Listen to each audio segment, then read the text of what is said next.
للہ الحمد للہ رب العالمین والعاقبۃ للمتقین والصلاة والسلام علی سید الانبیاء والمرسلین قائد الغر المحجلین سیدنا و مولانا عوننا و عیننا و عیاننا و عیوننا و معیننا غوثنا و غیثنا و غیاثنا و مغیثنا و شفیعنا و شافعنا و مشفعنا سیدنا و مولانا محمد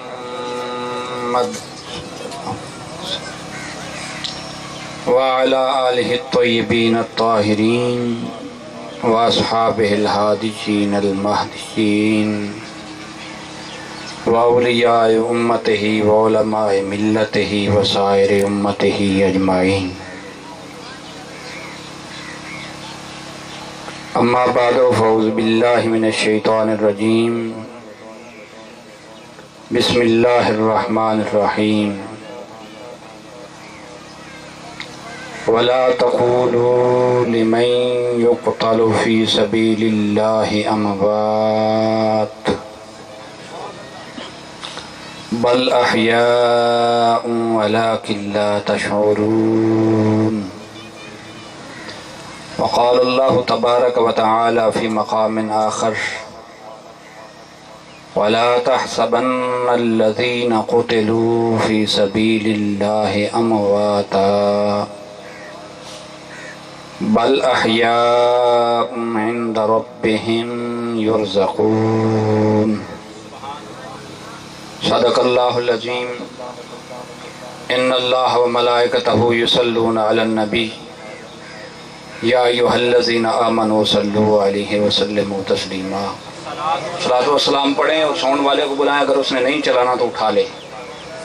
الصلاۃ والسلام علیک یا سیدی یا رسول اللہ وعلی آلک و اصحابک یا سیدی یا حبیب اللہ. الصلاۃ والسلام علیک یا سیدی یا امام القبلتین وعلی آلک و اصحابک یا سیدی یا جد الحسن والحسین. بھائی میری گفتگو سے پہلے اسے ٹھیک کر دیں، یہ وہ منگتوں والا نہ ہو میں بھیک لینے یہاں نہیں آیا. اگر گفتگو کوئی سن سکے اس پہ تو ٹھیک ہے، ادروائز نہیں. اس کو کھولیں.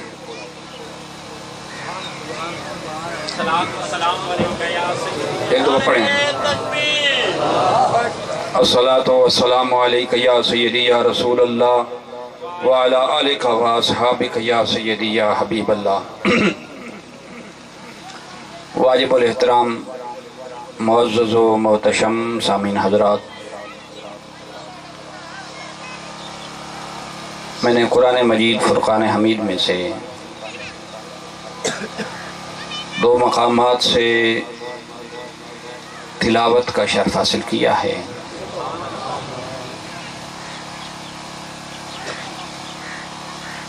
جس میں اللہ رب العزت نے شہید کی زندگی کے بارے میں ارشاد فرمایا ہے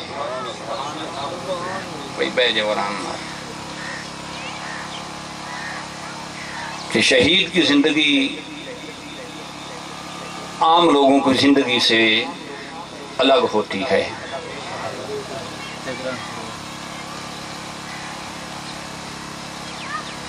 بیان فرمایا ہے،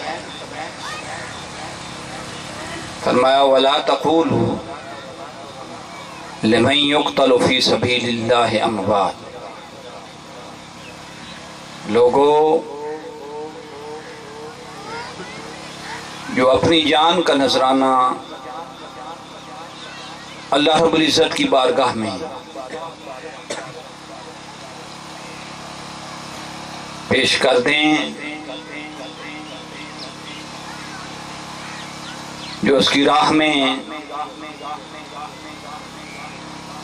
عزیمت کا رستہ اختیار کریں،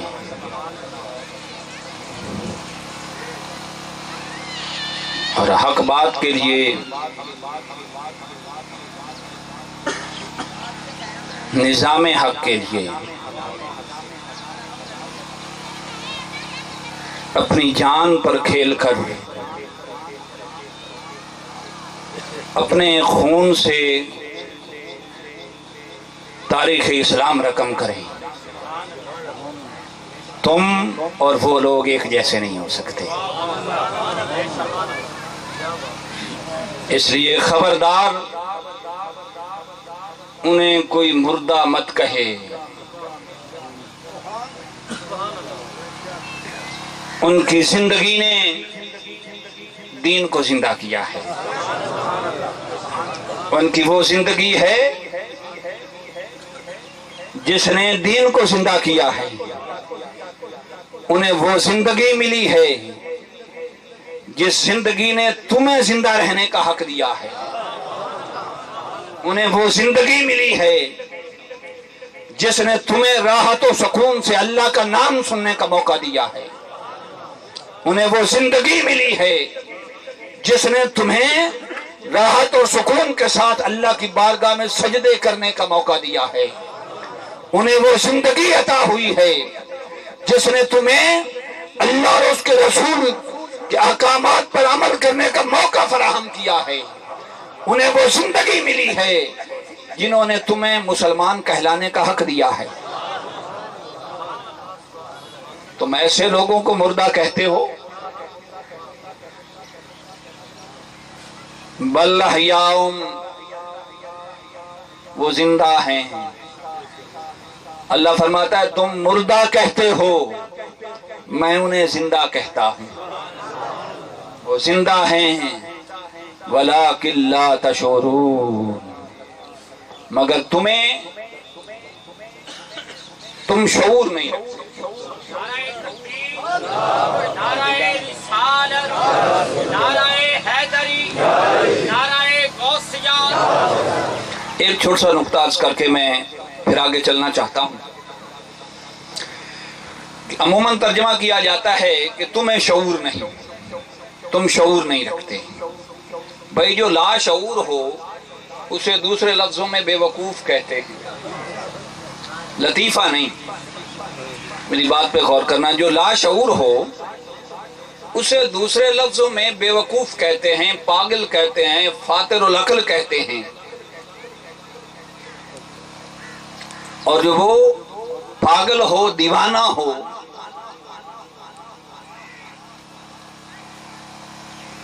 لا شعور ہو، اس سے تو آپ بات نہیں کرتے،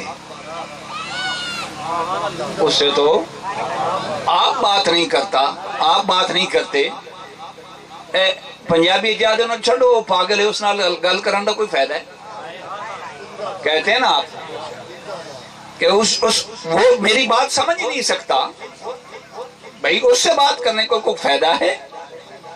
تو اللہ ادھر سے فرماتا ہے تم شعور نہیں رکھتے، ادھر سے خطاب بھی کرتا ہے، ادھر سے خطاب بھی کرتا ہے۔ وجہ کیا ہے؟ گویا اللہ فرماتا ہے کہ لوگو تم اپنے تئیں شعور رکھتے ہو، اپنے تئیں شعور رکھتے ہو، تم ذی شعور ہو، مگر تمہارے شعور کی حد ایک لمٹ کے اندر ہے۔ وہ تمہارا شعور شہید کی زندگی سمجھنے سے قاصر ہے، وہ تمہارا جو شعور ہے اور جو عقل ہے وہ شہید کی زندگی سمجھنے سے قاصر ہے، وہ شہید کی زندگی نہیں سمجھ سکتا۔ اس لیے میں نے تمہیں کہا ہے کہ شہید کی زندگی کے بارے میں عقل سے مت سوال کرو کہ شہید کیسے زندہ ہوتا ہے، اپنی عقل سے مت سوال کرو کہ شہید زندہ ہوتا ہے، کیوں ہوتا ہے۔ نہیں، تمہیں شعور ہی نہیں کہ شہید کی زندگی سمجھ سکو، تمہارے شعور و عقل کی اتنی اپروچ ہی نہیں کہ تم شہید کی زندگی کو سمجھ سکو۔ اس لیے میں تمہیں کہتا ہوں کہ شعور، عقل کے گھوڑے پیچھے رکھو اور میرے کہنے پر شہید کو زندہ کہو، کہ شہید اس لیے زندہ ہے کہ اللہ کہتا ہے۔ اچھا یہ بات یہاں رہی۔ دوسری آیت کریمہ میں نے تلاوت کی، فرمایا وَلَا تَحْسَبَنَّ الَّذِينَ قُتِلُوا فِي سَبِيلِ اللَّهِ أَمْوَاتًا۔ فرمایا یہاں تو کہا کہ لا تقولوا، مت کہو، زبان مت کھولو، اور دوسرے مقام پر فرمایا لا تحسبن الذین، تم زبان کھولنا تو بعد کی بات ہے، ظاہر ہے زبان بندہ تب کھولتا ہے، وہ شعور پر پھر دلیل دینے لگا ہوں، زبان بندہ تب کھولتا ہے جب عقل سے کسی بات کو سوچ کر نتیجہ اخذ کرتا ہے۔ صحیح بات ہے نا؟ جب بندے کے پاس کوئی بات آتی ہے، کسی چیز کا کوئی علم حاصل ہوتا ہے، اسے نالج گین کرتا ہے تو اسے سوچتا ہے، سوچنے کے بعد پھر اپنی سوچ کے مطابق ایک فیصلہ کرتا ہے اور اس فیصلے کو پھر زبان پر لاتا ہے۔ سمجھ آ رہی ہے؟ پہلے بیان کیا کہ تم ان کی زندگی کے بارے میں کوئی فیصلہ نہیں کر سکتے، اب کیا بیان کیا؟ فرمایا لا تحسبن الذین قتلوا فی سبیل اللہ امواتا۔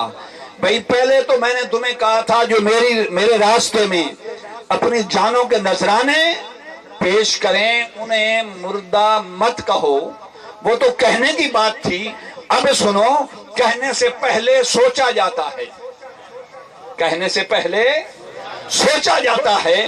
میں تمہاری سوچ پر بھی بین لگاتا ہوں، تمہاری سوچ بھی بیان کرتا ہوں کہ خبردار شہید کے بارے میں کوئی سوچے بھی مت کہ وہ مردہ ہے۔ شہید کے بارے میں آلے بھی تینوں چاس نہیں آئی ہوں تے کھول دیں، شہید کے بارے میں کوئی سوچو بھی مت کہ وہ مردہ ہے۔ تمہارے گمان اور سوچ پر بھی میں بین لگاتا ہوں کہ خبردار شہید کو کوئی مردہ تصور بھی مت کرے۔ اچھا یہاں رک کر ایک بات سمجھانا چاہتا ہوں۔ ایک شریعت کا اصول ہے کہ جب آپ نیکی کرتے ہیں تو نیکی کا ارادہ بھی کریں اور نیکی نہ کر سکیں تو اللہ تمہیں اس کا کریڈٹ دے دیتا ہے۔ توجہ ہے نا؟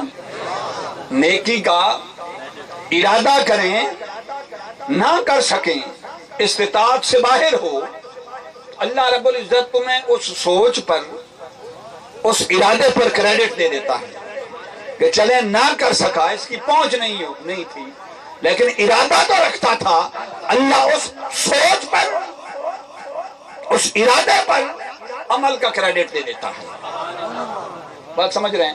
مگر یہ اصول نیکی کے لیے ہے، گناہ کے لیے نہیں۔ یہ اصول نیکی کے لیے ہے، گناہ کے لیے نہیں۔ میں شہادت بھی سناؤں گا، ذرا غور سے پہلے سمجھ تو لیں شہید کسے کہتے ہیں۔ اللہ کا یہ اصول نیکی کے لیے ہے، گناہ کے لیے نہیں، کہ نیکی کے ارادے پر کریڈٹ ملتا ہے۔ گناہ کا یہ اصول ہے شریعت میں کہ گناہ اس وقت لکھا جاتا ہے جب بندہ عمل کرے، یعنی جب کام کر لے، گناہ کا مرتکب ہو جائے، اس کے بعد فرشتے گناہ لکھتے ہیں۔ بات سمجھ رہے ہیں آپ؟ جب بندہ گناہ کا ارتکاب کر لے اس کے بعد گناہ لکھا جاتا ہے۔ ہاں دنیا میں جتنے بھی گناہ ہیں، دنیا میں جتنے بھی گناہ ہیں ان کا ارتکاب کرنے کے بعد گناہ لکھا جاتا ہے۔ فرمایا ہاں ایک گناہ ایسا ہے، ایک گناہ ایسا ہے، اور وہ گناہ کیا ہے کہ فرمایا تم شہید کو مردہ کہو، یہ ایسا گناہ ہے جس کا ارادہ کرنے سے بھی میں گناہ لکھ لوں۔ نعرہ تکبیر، نعرہ رسالت، نعرہ حیدری، حسینیت، مقام حسین، شان باقی کوئی گناہ کرو گے تو ارتکاب عمل کے بعد میں گناہ لکھواؤں گا فرشتوں سے، مگر فرمایا شہید کی زندگی پر اعتراض ایسا گناہ ہے کہ اگر تم نے سوچ بھی لیا تو تم میری بارگاہ کے گناہگار ٹھہرو گے۔ بھائی اقبال نے کہا ہے نا، یہ شہادت گہے الفت میں قدم رکھنا ہے، یہ شہادت گہے الفت میں قدم رکھنا ہے۔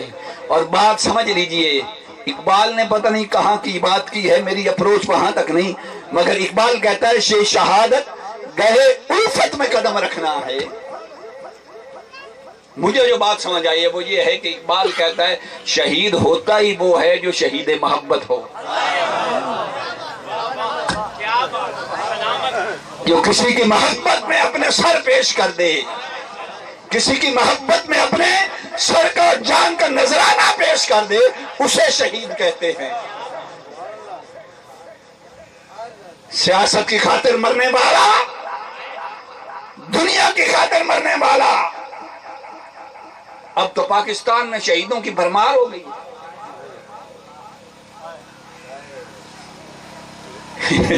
اتنے حضور کے دور میں صحابہ نہیں شہید ہوئے ہوں گے جتنا سیاسی جماعتوں نے شہید بنا لیے۔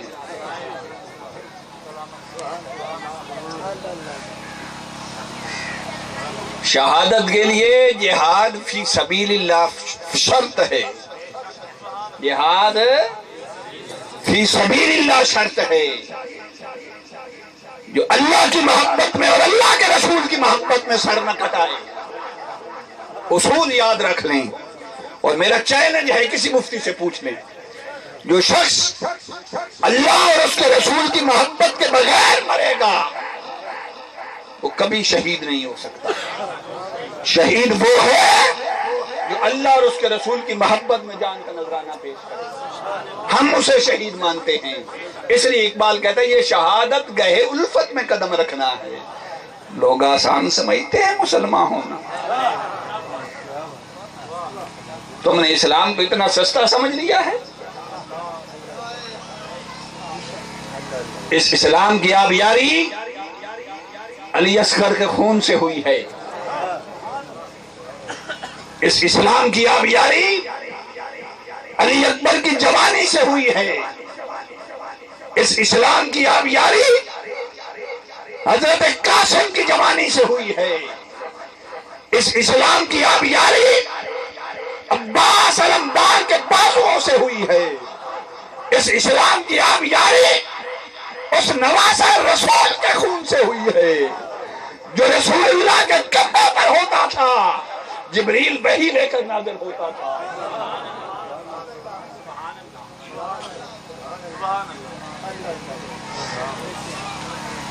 تم نے اسلام اور شہادت کو اتنا سستا سمجھ لیا کہ جو مولوی مرے وہ شہید، جو سیاسی مرے وہ شہید۔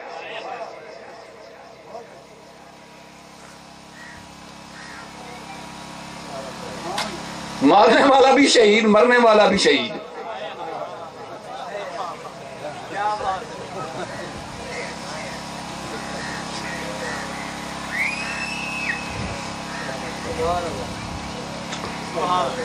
تو شہادت کے بارے میں کنسیپٹ کلیئر ہونا چاہیے کہ شہید کسے کہتے ہیں۔ اللہ اور اس کے رسول کی محبت کے بغیر کوئی کسی طریقے سے مر جائے وہ شہید نہیں۔ ہم حسین اور اس کے متبعین کو شہداء مانتے ہیں۔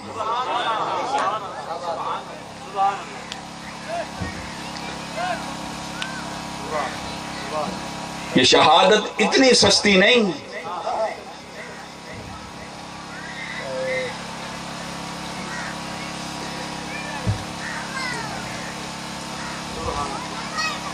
ابراہیم علیہ السلام کو خواب آیا تھا،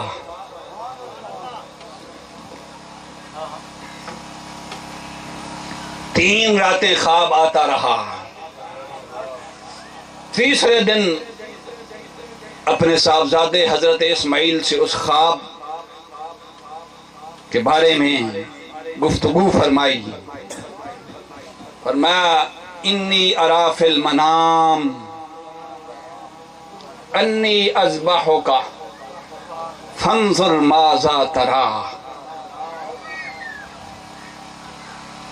فرمایا بیٹا میں نے خواب میں دیکھا ہے، میں نے خواب میں دیکھا ہے کہ میں تجھے ذبح کر رہا ہوں. فانظر ماذا ترا، بتا تیری کیا رائے ہے. میں پھر شہادت کو چھیڑوں گا. حسین نے تو رضا نہیں پوچھی.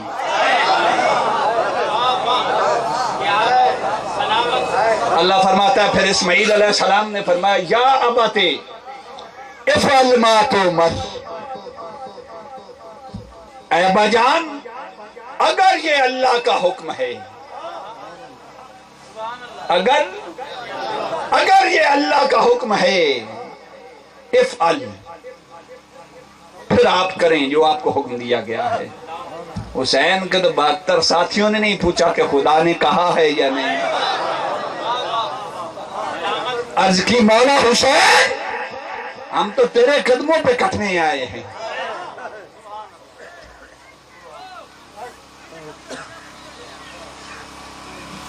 میں اسی دائرے میں اپنی گفتگو کو لے کر چلوں گا، لیکن تھوڑا سا آگے بڑھاتے ہیں.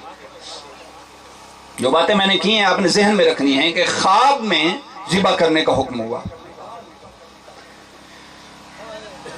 اب جب ذبح کرنے کا وقت آیا، بیٹے کو پکڑا. چونکہ میرا موضوع نہیں، میں ڈیٹیل میں نہیں جانا چاہتا. جو تفاسیر اور سیرت کی کتابوں میں نے پڑھا ہے، جب حضرت ابراہیم علیہ السلام حضرت اسماعیل علیہ السلام کے گلے پر چھری چلانے لگے تو حضرت اسماعیل علیہ السلام نے 3 باتیں ابراہیم علیہ السلام سے کی. کربلا کو ذہن میں رکھنا ہے. 3 باتیں کی. فرمایا ابا جان پہلی شرط یہ ہے کہ آپ میرے ہاتھ پاؤں باندھ لیں. آج سنت ہے نا، کہتے ہیں کہ قربانی کا جانور کرتے وقت چھری تیز رکھا کریں. ہائے ہائے ہائے کہ جانور کو تکلیف نہ ہو. اسماعیل علیہ السلام نے بھی عرض کیا تھا ابا جان چھری تیز کر لیں، میرے ہاتھ پاؤں باندھ لیں، تاکہ ذبح کرتے وقت میرا کوئی ہاتھ پاؤں نہ ہلے اور اللہ کی رضا میں کوئی خلل نہ آئے. اللہ کی رضا کے اس کام میں کوئی خلل نہ آئے. دوسری شرط یہ ہے کہ اپنی آنکھوں پر پٹی باندھ لیں، کہیں شفقت پدری اس قربانی میں اللہ کی بارگاہ میں آڑے نہ آ جائے. باپ کو بیٹوں سے بڑی محبت ہوتی ہے نا، کہیں بیٹے کی محبت اللہ کی راہ میں آڑے نہ آ جائے، حجاب نہ بن جائے. اور تیسرا، یہ میرا کرتا، اس پر میرا لہو لگا ہوگا، یہ کرتا میری ماں کو جا کے دے دے. جب اسے میری یاد آئے گی تو میرا خون آلود کرتا دیکھے گی، اس کو اس سے بھی راحت ملے گی. کربلا میں تو 6 مہینے کے لیے اصغر نے بھی کوئی شرط نہیں رکھی.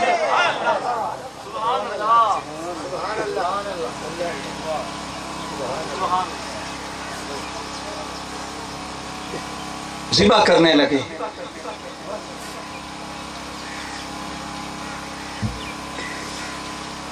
ذبح کرنے لگے، چھری رکھی، آواز آئی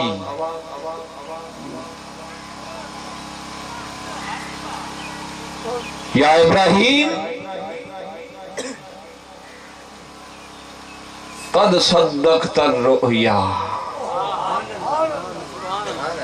تو نے خواب سچ کر دکھایا، ذبح تو نہیں ہوئے۔ اللہ کی رضا ایسے تھی، ذبح تو نہیں ہوئے۔ قد صدقت الرؤیا، تو نے خواب سچ دکھایا۔ انا کذالک نجزی المحسنین، ہم اپنے محسنین کو اسی طرح جزا دیتے ہیں۔ مگر کیا فرمایا؟ بچایا کیوں؟ بچایا کیوں؟ فرمایا وَفَدَيْنَاهُ بِذِبْحٍ عَظِيمٍ، ابراہیم ہم نے اسماعیل کو بچا لیا ہے اور اس کا فدیہ ایک ذبح عظیم کے ساتھ کر دیا۔ اس کا فدیہ ایک عظیم ذبح عظیم کے ساتھ کر دیا ہے۔ اب یہ بات تو ماوراء العقل ہے کہ خود بھی نبی ہو، بیٹا بھی نبی ہو۔ توجہ ہے نا؟ ابراہیم علیہ السلام بھی نبی تھے، اسماعیل علیہ السلام بھی نبی تھے، باپ بھی نبی، بیٹا بھی نبی، اور ان کی قربانی کو قرآن صرف کہے ذبح، اذبحوا کا، صرف ذبح کا لفظ استعمال کرے۔ مینڈا یا لیلا ذبح ہو جائے، دمبا ذبح ہو جائے، جانور، اور اسے کہے یہ ذبح عظیم ہے، اسماعیل سے بڑی قربانی ہے۔ جانور کی قربانی نبی زادے کی قربانی سے کیسے بڑی ہو سکتی ہے؟ ایک نبی زادہ ہو پھر خود نبی ہو، اس کی قربانی صرف ذبح ہو، اور جانور کی قربانی ذبح عظیم ہو۔ سمجھ نہیں آتی؟ گویا خلاق عالم نے اپنی شان کے مطابق عالم ہاہوت سے ایک آواز دی کہ ابراہیم، اس قربانی کا جو ہم فدیہ ادا کریں گے وہ تیری اولاد سے ہی کریں گے، تیری اولاد سے ہی کریں گے۔ اگر اسماعیل کو ذبح کر دیا تو ذبح عظیم کہاں سے ہوگا؟ نعرہ تکبیر، نعرہ رسالت، نعرہ حیدری، نعرہ غوثیہ۔ اگر اسماعیل کو ذبح کر دیا تو میں پھر ذبح عظیم کہاں سے کروں گا؟ اس لیے ابراہیم اسماعیل کو ذبح نہیں کرنا، فی الوقت جانور ذبح کر دے۔ کیا؟ فی الوقت جانور ذبح کر دے، اور اس قربانی کو کمال پر ہم 61 ہجری میں لائیں گے۔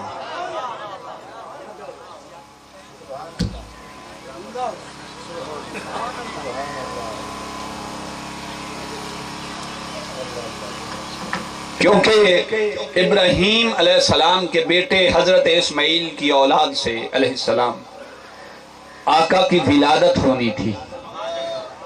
آقا علیہ السلام کی ولادت ہونی تھی، اور آقا سے پھر آقا کے مظہر حسین کی، آقا سے، آقا کی نسل پاک سے پھر آقا علیہ السلام کے مظہر حسین نے اس دنیا سے آنا تھا، جس کے بارے میں میرے آقا نے فرمایا لوگو کسی بھول میں نہ رہو، الحسین منی وانا من الحسین، حسین مجھ سے ہے اور میں حسین سے ہوں۔ آقا نے امام علی مقام کو ایسے تشبیہ نہیں دی۔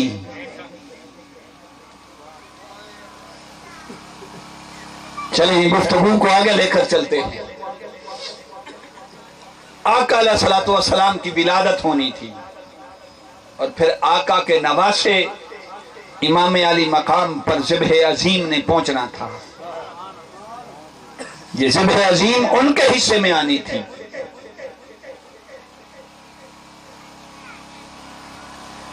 ایک سوال پیدا ہوتا ہے کہ اسماعیل علیہ السلام خود بھی اللہ کے نبی تھے، اللہ کے نبی کے بیٹے تھے،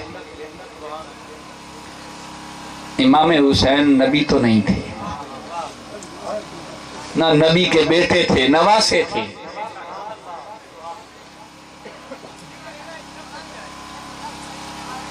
اگر نبی کے بیٹے کو بچایا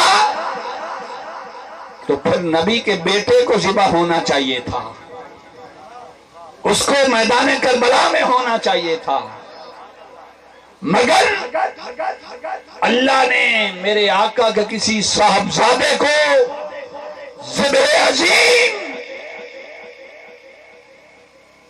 جس کا قرآن نے ذکر فرمایا ہے، ذبح عظیم کے لیے منتخب نہیں فرمایا، حسین کو منتخب فرمایا۔ اس میں ایک خاص وجہ تھی، معاذ اللہ، اس کا مطلب یہ نہیں کہ میں کوئی کمپیریزن آقا علیہ السلام کے صاحبزادوں اور نواسوں میں کر رہا ہوں، میں تو کیا کوئی بھی نہیں کر سکتا، یہ وہ جانے جن کے شہزادے ہیں، حسین نواسہ ہے، وہ صاحبزادے ہیں، وہ جانے، ہمیں اس سے کوئی غرض نہیں۔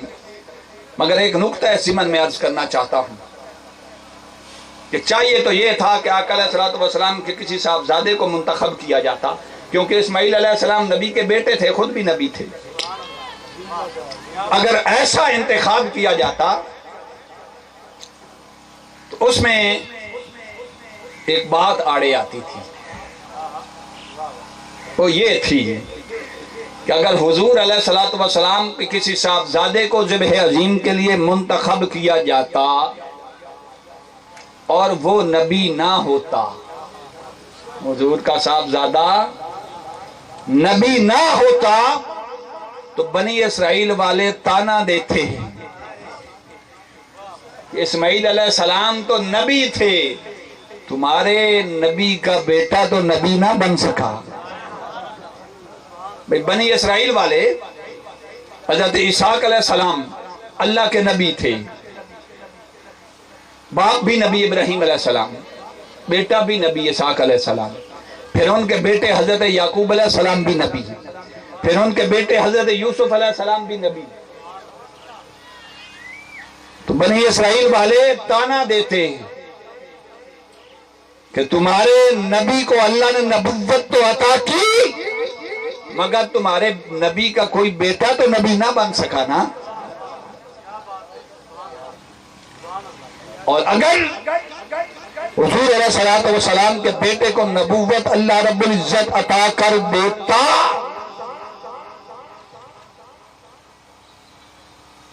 تو ختم نبوت کا جو اللہ کا وعدہ تھا وہ پورا نہ ہوتا۔ اس لیے اللہ نے فرمایا ما کان محمد ابا احد من رجالکم ولکن رسول اللہ وخاتم النبیین۔ بھائی محمد صلی اللہ علیہ وسلم تم میں سے کسی جوان مرد کے باپ نہیں۔ کوئی یہ ترجمہ کرتا ہے کہ حضور کے بیٹے تو تھے، آپ کہتے ہیں کہ قرآن نے بیان کر دیا بھائی اگر مرد بچہ ہو، بالغ نہ ہو تو اس کے لیے لفظ طفل استعمال ہوتا ہے، جب مرد بالغ ہو جائے تو اس کے لیے لفظ رجل استعمال ہوتا ہے۔ نعرہ تکبیر، نعرہ رسالت، لاجپال لاجپال۔ اللہ نے یہ نہیں فرمایا ما کان محمد ابا احد من اطفالکم، کسی بچے کے باپ نے نہیں، بچے تھے مگر وہ بلوغت کی عمر تک پہنچنے سے پہلے اللہ کی بارگاہ میں حاضر ہو گئے، اس لیے فرمایا کسی جوان بیٹے کے باپ نہیں، جوان مرد کے باپ نہیں۔ اچھا جی، اگر حضور کا بیٹا ہوتا، میں عرض کر رہا تھا نبی ہوتا تو حضور خاتم النبیین نہ ہوتے، اور یہ بھی حضور کی شان کے خلاف تھا۔ اور اگر بیٹا ہوتا اور نبی ہو جاتا، بیٹا ہوتا نبی ہو جاتا تو حضور خاتم النبیین نہ ہوتے، یہ حضور کی شان کے خلاف تھا۔ اور بیٹا ہو کر نبی نہ ہوتا، یہ بھی حضور کی شان کے خلاف تھا۔ میں ایک بہت بڑی قرآن سے مثال دینے لگا ہوں اس پر، اگر بات نہ سمجھ آئی ہو۔ یہود و نصارہ نے کہا، کسی نے کہا کہ عیسیٰ علیہ السلام اللہ کے بیٹے ہیں، کسی نے کہا عزیر علیہ السلام اللہ کے بیٹے ہیں۔ توجہ سے سنیں تو دوڑے نوے سنانے والے لوگ ہو نا، نہ سنانے والے پتا ہوتا ہے شہید کے نہ سنانے والے نے پتا۔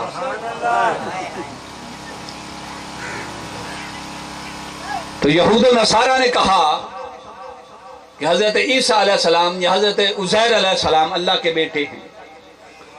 اللہ نے فرمایا محبوب اپنی امت کو منع کر دے کہ ایسی بات مت کہیں، اور انہیں دلیل یہ دے کہ قل ان کان للرحمن ولد فانا اول العابدین۔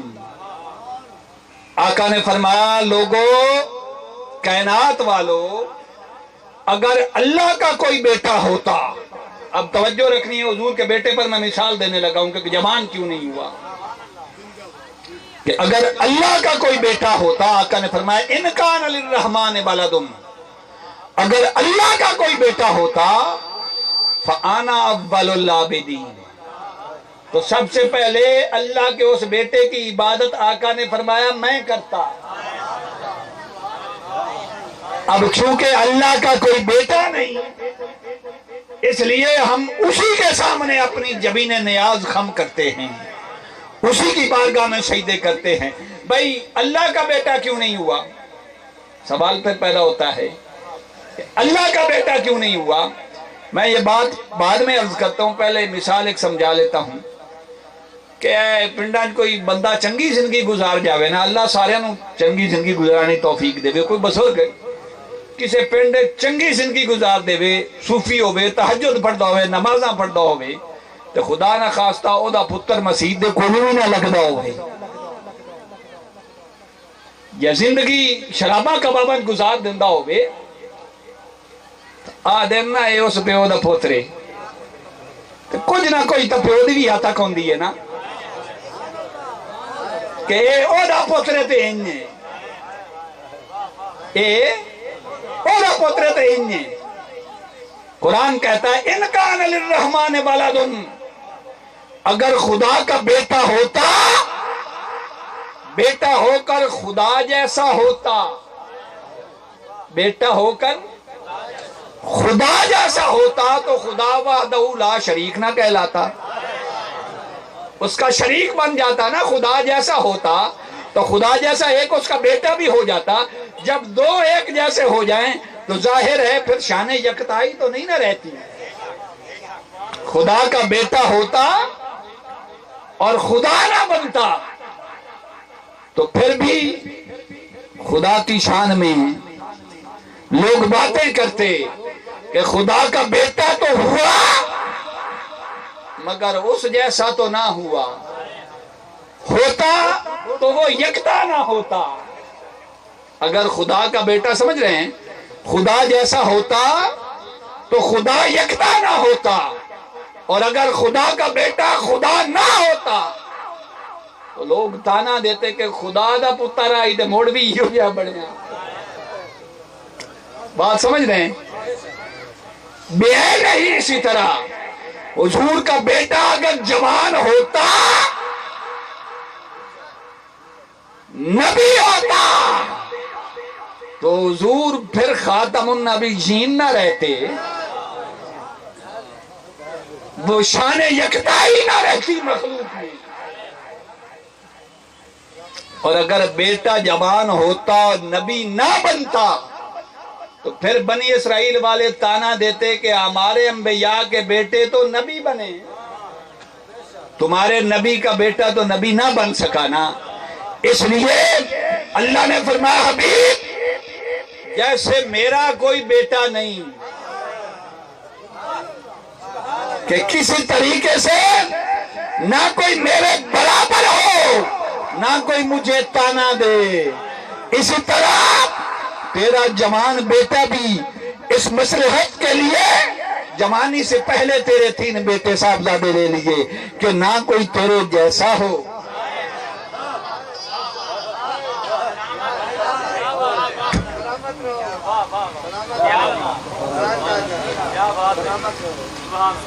خدا کو تو یہ بھی گوارا نہیں تھا کہ کوئی میرے محبوب جیسا ہو، اس لیے فرمایا جوانی سے پہلے چلے گئے۔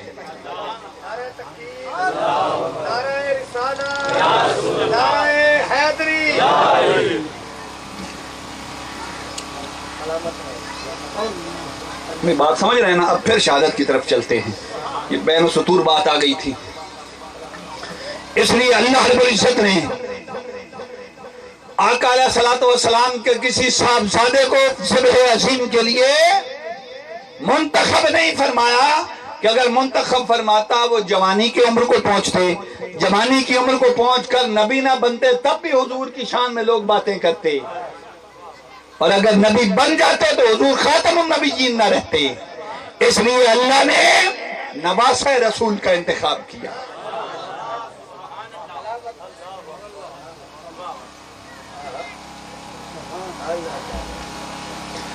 فرمایا ابراہیم اس تیرے بیٹے اسماعیل کا فدیہ ہم ذبح عظیم کے ساتھ ادا کریں گے۔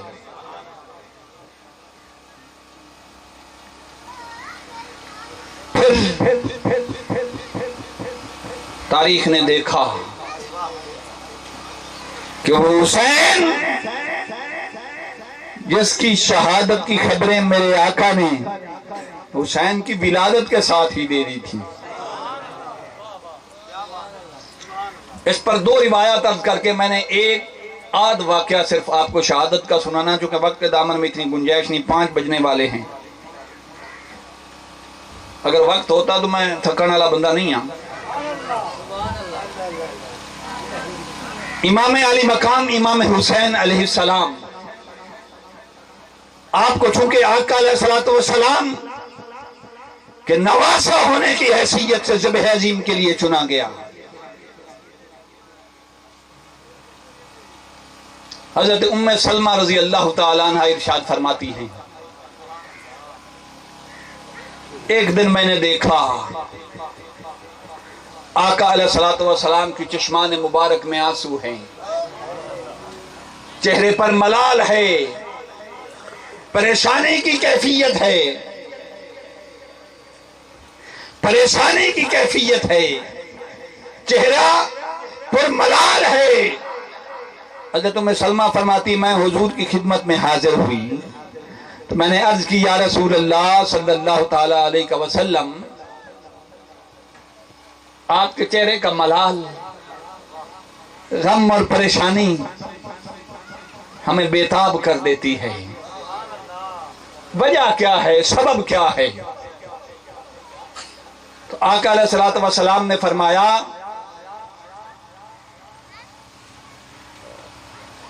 کہ ام سلمہ خواب کے عالم میں نہیں، میری طرف توجہ رکھیں، جڑے جاندے انہوں نے جان دیو، خواب کے عالم میں نہیں، مجھے عالم بیداری میں جبریل علیہ السلام ملے، ادھر خواب میں بیٹا ذبح کرنے کا حکم ہوا تھا، میں نے قرآن سنایا، یاد ہے نا؟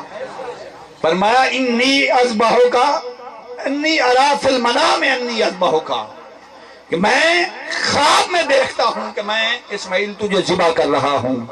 ادھر فرمایا کہ ام سلمہ عالم بیداری میں جبریل میرے پاس آیا، خواب نہیں آیا، عالم بیداری میں جبریل میرے پاس آیا، وحی لے کر آیا اور عرض کی یا رسول اللہ صلی اللہ تعالی علیہ وسلم،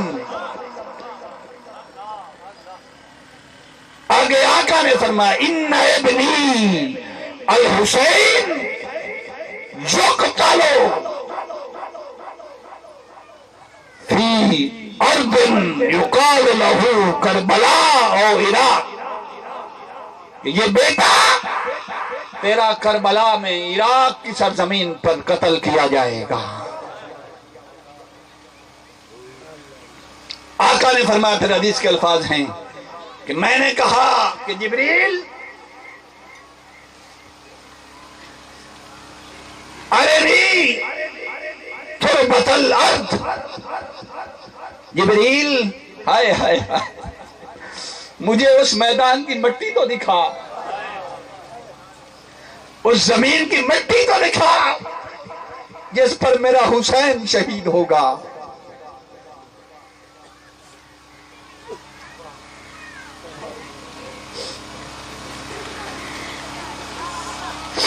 آقا علیہ الصلوۃ والسلام نے فرمایا، پھر جبریل میرے پاس مٹی لائے، عرض کی یا رسول اللہ میں کربلا سے مٹی اٹھا کے لایا ہوں۔ ام سلمہ فرماتی ہیں حضور نے وہ مٹی مجھے عطا کر دی اور فرمایا ام سلمہ یہ مٹی ایک شیشی کی بوتل میں بند کر کے رکھ لے، جب یہ مٹی خون میں بدل جائے، جب یہ مٹی خون میں بدل جائے، مٹی مدینے میں ہوگی، مٹی مدینے میں ہوگی، جب یہ خون میں بدل جائے اس لمحے سمجھ لینا میرا حسین شہید ہو گیا۔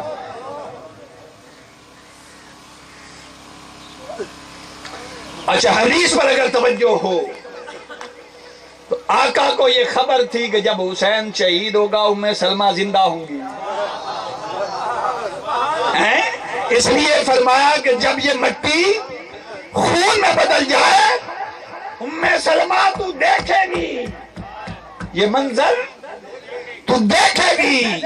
میرے آقا کو خبر تھی کہ ام سلمہ شہادت کے دن زندہ ہوگی، تو نبی پوچھتے ہو کہ نبی کو علم غیب تھا یا نہیں؟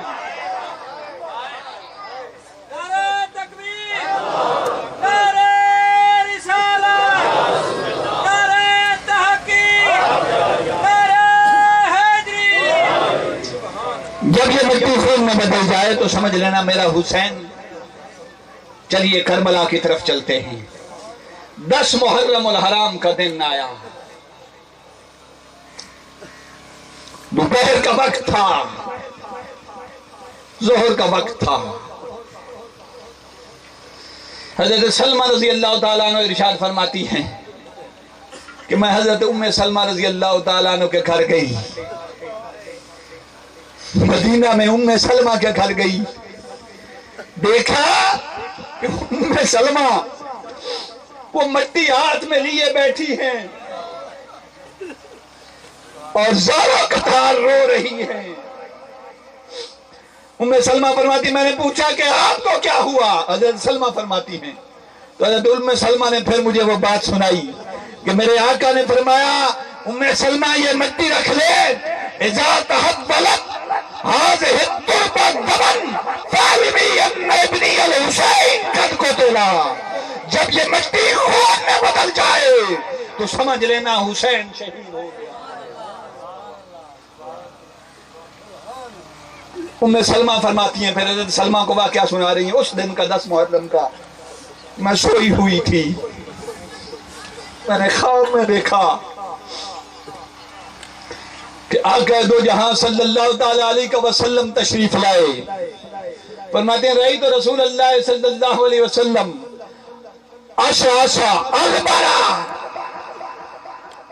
بالا راسہ بلیتہ التراب، چہرہ گرد آلود ہے، بال بکھرے ہوئے ہیں۔ فرماتی ہے میرے آقا کے بال گرد آلود تھے، ریش مبارک پر مٹی پڑی ہوئی تھی، بالوں پر خاک کربلا تھی، داڑھی پر ریش مبارک پر خاک کربلا تھی۔ میں نے پوچھا یا رسول اللہ صلی اللہ تعالی علیہ وسلم کیا ہوا؟ نہ سر پہ عمامہ ہے، بال بکھرے ہوئے، چہرہ گرد آلود، ریش مبارک گرد آلود ہے، وجہ کیا ہے؟ میرے آقا نے فرمایا ام سلمہ میرا حسین شہید ہو.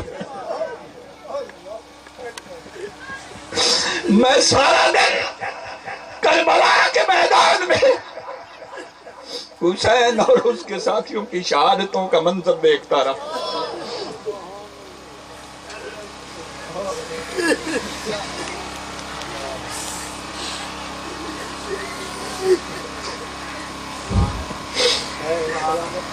ادھر اسی دن مکہ میں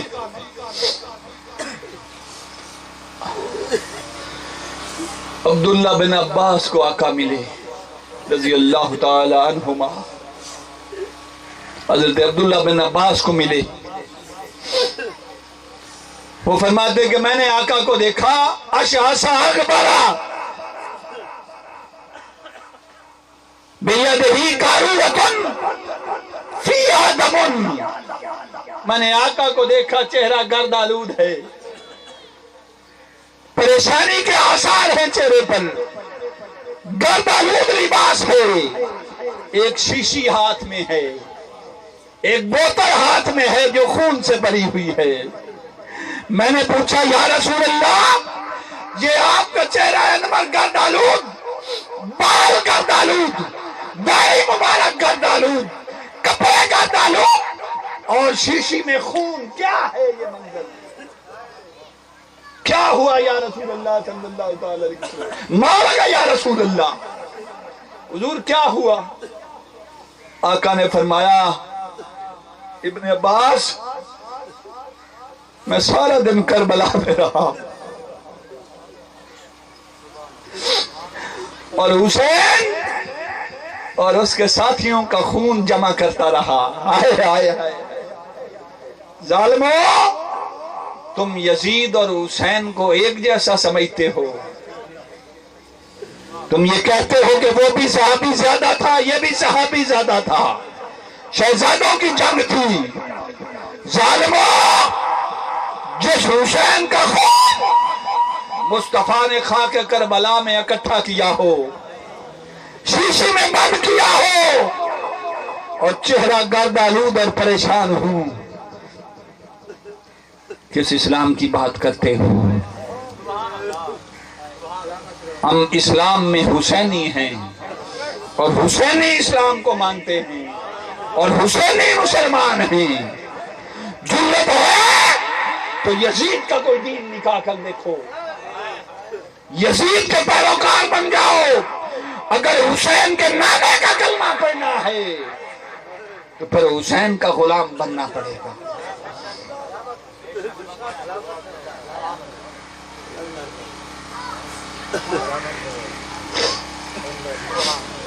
اس پریشانی کے عالم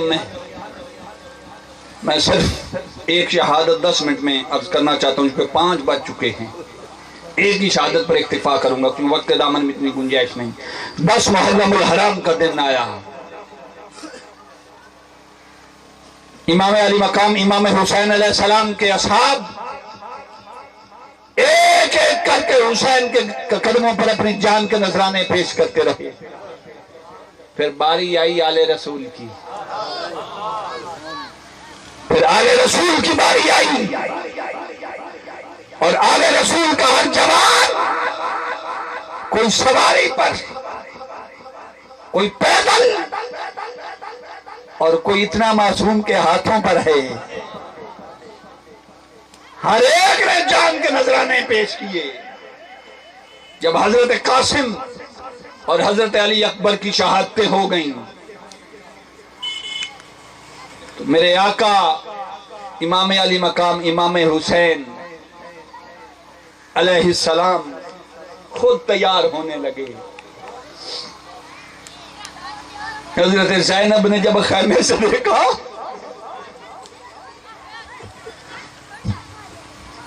کہ وہ حسین جو کبھی مصطفیٰ کے کندھوں پر ہوتا تھا, مدینے کی گلیاں ہوتی تھی,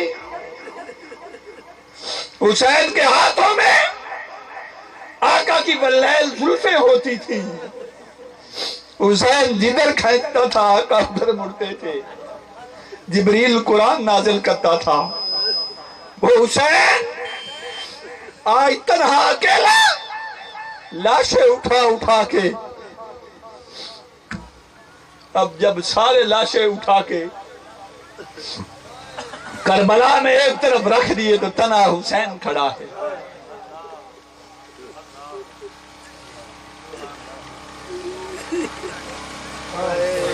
حضرت زینب نے اپنے دونوں بچوں کو پکڑا، حضرت عون و حضرت محمد کو، فرمایا بیٹا چلو، مجھے قیامت کے دن فاطمہ الزہرا اپنی ماں سے اس کے سامنے شرمندگی نہ ہو کہ اگر فاطمہ نے کہہ دیا کہ زینب میرا حسین تو تیر و تلوار پہ ذبح ہوتا رہا اور تو اپنے بچے اپنے گود میں لے کر بیٹھی رہی، چلو حسین سے پہلے اس کے قدموں پر قربان ہو جاؤ۔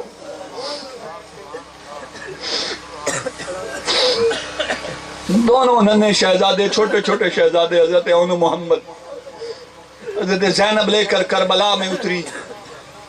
امام علی مقام نے جب دیکھا، لوگوں اپنے سینے پر ہاتھ رکھ کر سنو، جو لوگ شہادت کو پسند نہیں کرتے وہ حسین کی قربانی کو ضائع کرتے ہیں۔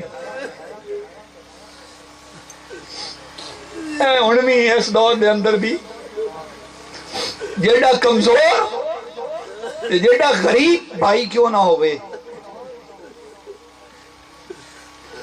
یہ تو پہنا بوئے تھے آنے بلا کوئی نہ کوئی ضرور دے کے ٹوٹ دن بوئے۔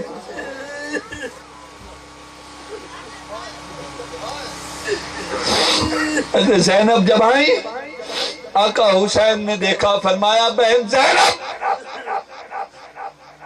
آج اس مقام پر آئی ہے جہاں حسین کے ہاتھ کپڑے بھی خون آلود ہو چکے۔ حسین تجھے یہاں کیا دے سکتا ہے؟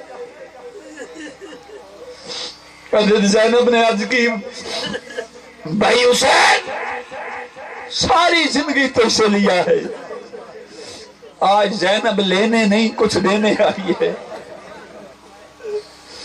تجھے نانا مصطفیٰ کا واسطہ، بابا مرتضیٰ کا واسطہ اور ماں زہرا کا واسطہ آج زینب کی ریکویسٹ مان لے، اپیل مان لے، انکار نہ کرنا۔ بہن زینب کیا کہتی ہے؟ اب کہنے لگی، بھائی حسین آج مجھے نانا کی حدیث یاد آئی، میں نے جب خیمے میں تجھے اس کیفیت عالم میں دیکھا کہ تنہا ویر حسین کربلا میں کھڑا ہے، تو مجھے نانے کی حدیث یاد آئی۔ میرے آقا نے فرمایا تھا، الصدقہ ترد البلا، کہ جب مصیبتیں آتی ہیں، مشکلات آتی ہیں تو لوگ صدقہ کرتے ہیں، صدقے سے مصیبتیں ٹل جاتی ہیں۔ حسین جب تجھے میں نے اس مصیبت میں دیکھا، رہ نہ سکی، میں اپنے 2 بیٹے تیرا صدقہ کرنے آئی۔ حسین انہیں قبول کر لے۔ کل میں گنبد خضرا کے مکی کی بارگاہ میں اتنا تو عرض کر سکوں کہ یا رسول اللہ، اگر حسین علی کا لال ہے تو میں بھی علی کی بیٹی ہوں، میں نے 2 بیٹے کربلا میں حسین سے پہلے اس کا صدقہ کیے، ان کی قربانی قبول کر لے۔ آقا حسین نے دونوں شہزادوں حضرت عون و محمد کو اجازت عطا فرما دی۔ ننھی ننھی تلواریں لے کر عون و محمد جب میدان میں اترے تو یزیدی لشکر سے ایک آواز آئی، ابن سعد نے کہا کہ لشکریہ حملہ آور ہو جاؤ، یہ حسین کے بھانجے ہیں، یہ علی کا خون ہے، اگر پہلے حملہ نہ کیا تو تم میں سے کئیوں کو واصل جہنم کریں گے. انہیں بچے مت سمجھو. ایک آواز آئی یون محمد تم ننھے ہو، تم بچے ہو. بچے جنگیں نہیں لڑ سکتے، 3 دن سے پیاسے ہو، آ جاؤ تمہیں پانی ملے گا، عمل ملے گا. میرے نبی کا خون تھا، یہ علی کے گھر کے شیر تھے. دونوں کہنے لگے یزیدیوں ظالموں، اگر تم سے بھیک لینی ہوتی تو حسین علی اکبر نہ قربان کرتے. آئی تم سے بھیک لینی ہوتی تو قاسم کی جوانی نہ لٹتی. ظالموں، اب تو وقت قریب ہے کہ اس فرات سے زیادہ قریب ہمیں حوض کوثر نظر آ رہا ہے. اب اس فرات سے نہیں، ہم نانا کی بارگاہ میں حوض کوثر سے سیراب ہوں گے. دونوں شہزادے اپنی جانوں کا نذرانہ پیش کر گئے. آخری بات ختم کرنے لگا ہوں. آخری باری جب امام علی مقام کی آئی تیاری میں ہیں کہ خیمے سے آواز آتی ہے حسین. ایک روایت کے مطابق حضرت علی اصغر کی عمر 3 دن تھی، ایک روایت کے مطابق 6 مہینے تھی، جس روایت کے مطابق 3 دن ہے. سیرت نگار لکھتے ہیں کہ حسین کو کہا گیا کہ حسین اس ننھے بچی کے کان میں آخری وقت آذان تو دیتا جا. آذان کے لیے باہر بھیجا گیا. امام علی مقام نے بچہ اپنے ہاتھوں پہ اٹھایا. یزیدی لشکر سے آواز آئی حسین بچے پر رحم کر، اب بھی یزید کی بیعت کر لے. فرمایا ظالموں، تم ایک ہی بات کرتے ہو، میں نے 70 قربان کر دیے. حسین تو اپنی جان بھی ہتھیلی پہ رکھ کے رب کی رضا کی خاطر کھڑا ہے. ایک تیر نکلا حضرت علی اصغر کے حلق سے ہوتا ہوا امام علی مقام کے بازو میں آ پر لگا. خون کا فوارہ لیا. میرے آقا حسین نے حضرت علی اصغر کا خون زمین پر نہیں گرنے دیا، اپنے ہاتھوں پر خون لیا. سیرت نگار کہتے ہیں ہاتھوں پر خون لے کر آقا حسین آسمان کی طرف اچھالنے لگے، پھر ہاتھ روک لیے. گویا آسمان نے غیبی آواز میں کہا حسین علی اصغر کی شہادت میں میرا کیا قصور ہے؟ اگر علی اصغر کا ناحق خون تو نے میری طرف پھینکا تو رب العزت کی قسم قیامت تک برسنا چھوڑ دوں گا.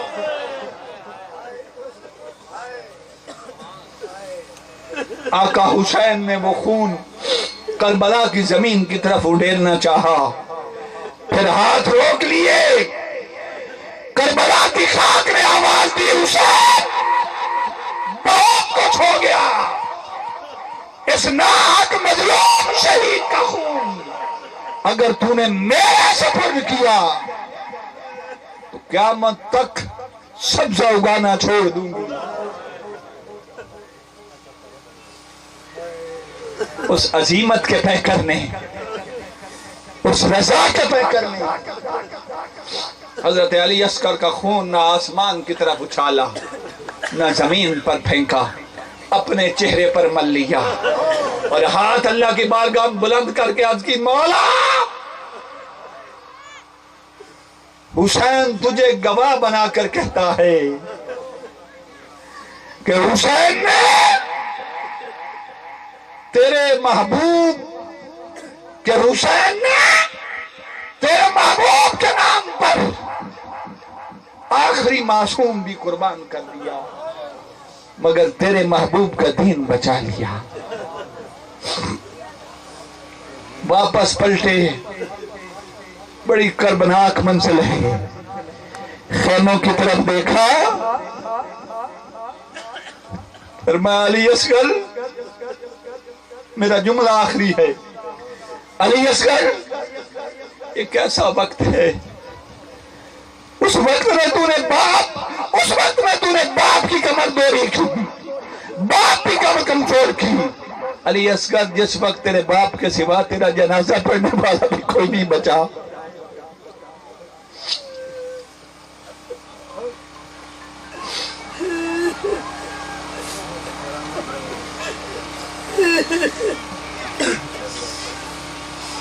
حضرت علی اصغر حضرت رباب رضی اللہ تعالیٰ عنہ کے بیٹے تھے۔ حضرت شہر بانو خیمے سے باہر نکلی اور فرمایا، امام علی مقام سے عرض کی کہ بچہ مجھے دے دے۔ امام علی مقام نے فرمایا شہر بانو، حضرت شہر بانو سے کہ شہر بانو تو یزدگرد کی بیٹی ہے، میں علی کا بیٹا ہوں، علی کا لال ہوں، جب تک زندہ تھا تو اٹھا سکتی ہے، اب علی اصغر کا لاشا حسین کے لال علی کے لال کے سوا کوئی نہیں اٹھا سکتا۔